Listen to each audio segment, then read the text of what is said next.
Hey sis, welcome back to my channel. Before we get started, be sure to hit the thumbs up button, subscribe, and be sure to check out my website Lady J Diamond Hair down below for all your bundle, frontal, closure, clip-in needs. And I also have a free ebook. It's free for a limited time that shows you how to maintain the life of your hair extensions and make them last 6 months to a year. So today's video might be a little shorter than my previous ones because I honestly only have one thing to talk about, but I definitely wanted to make a video about it anyways because it's about somebody that I'm super passionate about. So if you guys weren't aware, I think yesterday the video was posted, but basically Amara La Negra is trending all over the internet because of an interview that she had with The Breakfast Club. And as per usual, I'm filling in my brows with my Anastasia Beverly Hills dip brow in the shade Ebony. So basically she was invited onto The Breakfast Club to talk about being Afro-Latina and her struggles and, you know, the whole Love and Hip Hop Miami thing. And Charlamagne Tha God and his buddy, I don't even know what the other guy's name is, but they were on her just being disrespectful to her.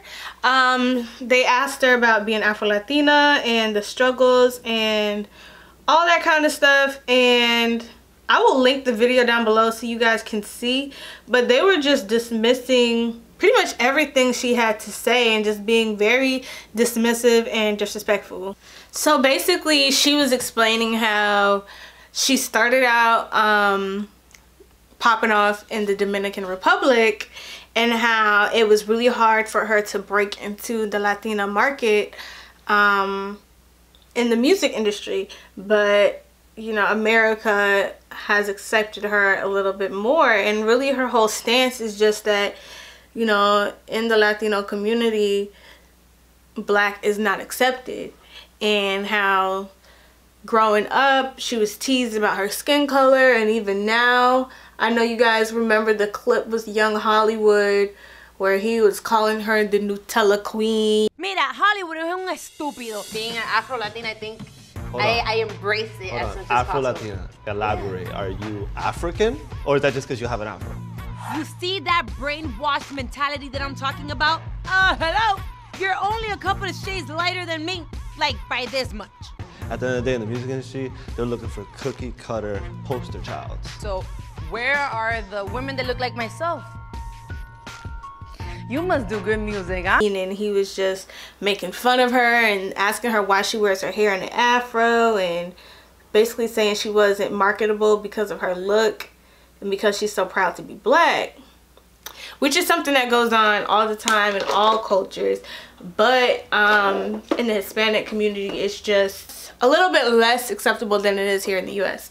So Charlamagne Tha God was basically just looking really bored and really just disinterested and underimpressed by Amara talking about her struggles. And he was basically saying that, oh well, he doesn't see it because there's plenty of dark-skinned women and there's dark-skinned celebrities and like SZA and all these other people. And so he literally asked her, like, is this all in your head? Like, do you think that this is all in your mind? She was like, no. She was like, no, like, it's not in my head. Like, this really happens. And then their rebuttal was, okay, well, what about Cardi B? What about Cardi B? They were asking her, oh, well, do you think Cardi B is more successful because she's lighter? And Amara didn't say anything. She really just looked at the camera and made a face because I don't know why. I guess she didn't want to be disrespectful or she didn't want to start anything. But I kind of wish she did say something because it's the truth. Cardi B, you know, she's a great person. I find her really funny. You know, she makes some good hits. You know, she killed it on that Finesse track. But to keep it 100% honest, if Cardi B was dark-skinned, she would not be where she is now. Because she gets online and makes videos saying all kinds of crazy stuff. And her music isn't you know, that raunchy, but she says a lot of things online that if she was dark-skinned, she would get labeled as just another dark-skinned black chick out here acting a fool. Am I right or am I right? So Cardi B did not get famous because of her music. Yes, she makes, you know, great hits that get played in the clubs and she works hard. Not taking that away from her. But there are plenty of people who are darker than her that work just as hard as her or harder and will never get the recognition that she does because they aren't lusted for. And she's in the industry that is controlled by men. So men pretty much run that whole game. And if the men feel like, you know, you don't, as a woman and as a rapper, you don't turn people on, you're not appealing, you know, they're not sexually attracted to you, then you're pretty much not getting signed. You have to be making the hits and you have to be appealing. And unfortunately in our country, but also others, dark-skinned women are just not considered appealing. People love dark-skinned men. You can be a man and be dark-skinned. You know, if you're dark-skinned and you're buff and all that, you know, that's appealing. That has sex appeal and all that other stuff. But if you're a woman and you're dark-skinned, it's masculine, it's unattractive, it's all that other stuff. So I think Charlamagne Tha God was very ignorant for saying that, oh, I don't see this and I don't experience that, and just because you don't see it and you don't experience it doesn't make it invalid. That doesn't make it not real, you know? So I just thought he was stupid. I mean, he's always saying stupid stuff, but that was just really stupid. And that's the thing about trying to convince men in power, or men period, about things. They just, a lot of times, if they don't see it, if they don't agree, it's not happening. I feel like she could have went in some more. I feel like she was holding back, you know, and I'm not throwing shade at her because, you know, I love her, but I feel like she was holding back because maybe, you know, that was advice that she got from her publicist or her manager, or maybe, you know, they want her to hold back a little bit, you know, since she's new or whatever. But I feel like she should have drugged him. I feel like he should have got drugged. She should have talked about how I think it was in the Dominican Republic that somebody was dressed as blackface and put on an afro and put butt pads on and pretended to be her and did blackface and made fun of her. So colorism is real, and I really wish people would stop acting like it's not. So I told y'all that I would do eyeshadow in this video, and I got you, sis. So I'm just gonna use my Anastasia Beverly Hills palette, the OG. Y'all already know. The OG, is it gonna focus? There we go, the OG palette.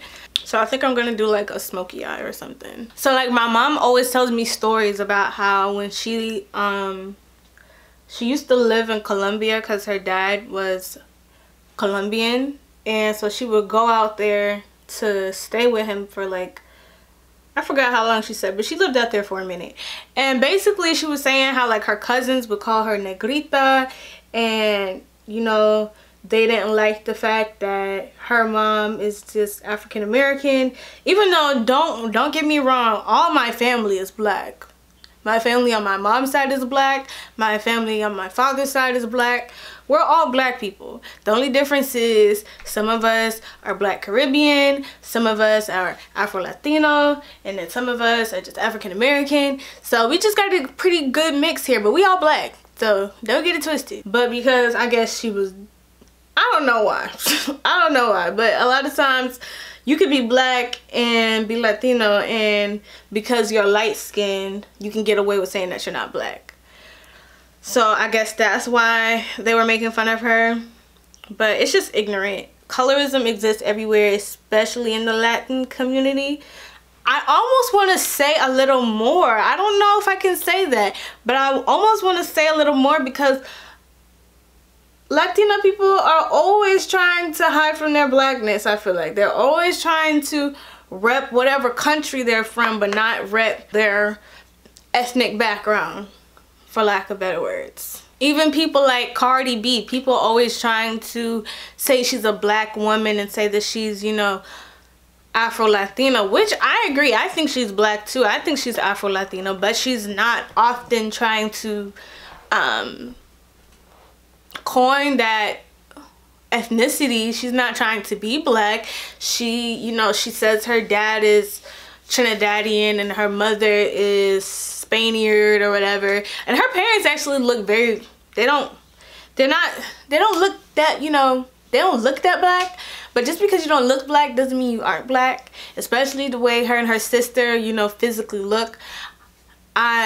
We all know that she has some black in her, but just because, you know, we can see that doesn't mean that y'all just claim people just because you think that they're black, especially if they don't want to be claimed by that. And it was stupid for Charlamagne to say, oh, well, it's all in your mind, because I know he saw the video with DJ Hollywood, whatever his name is, basically calling her a Nutella queen and laughing at her because she's black. I know he saw that, and I know he saw it because he even said in the clip, oh, well, who is young Hollywood, and y'all just doing this for the storyline. This doesn't actually happen. Like, he's just so ignorant. I feel like he's always putting his foot in his mouth. He's always saying something, and like sometimes he just go overboard. All I know is y'all are gonna all I know is that I keep messing up my mascara. Y'all are going to stop coming for Amara La Negra. She is going to be out here in these streets. She is going to slay. Okay, she's gonna be on Love and Hip Hop Miami. Okay, she's gonna be a breakout star. She's gonna keep slaying us with her beautiful chocolate self. And y'all are just gonna have to be sick about it. So comment down below and tell me what you think about the whole Charlamagne Tha God, Breakfast Club, Amara La Negra situation. Do you agree with what Charlamagne was saying? Do you think that colorism just doesn't exist and that people love black women and black women are so beautiful and all this stuff? Or do you think that Charlamagne was just being dismissive and he was not considering the fact that colorism still exists and dark-skinned women are unfortunately not desired in the mass media, and it's all about light-skinned women, and that he was basically just judging off his own small experience being a black man in the media? And do you think he just needs to just sit down and just get his life together? I'll catch you guys in my next video. Bye!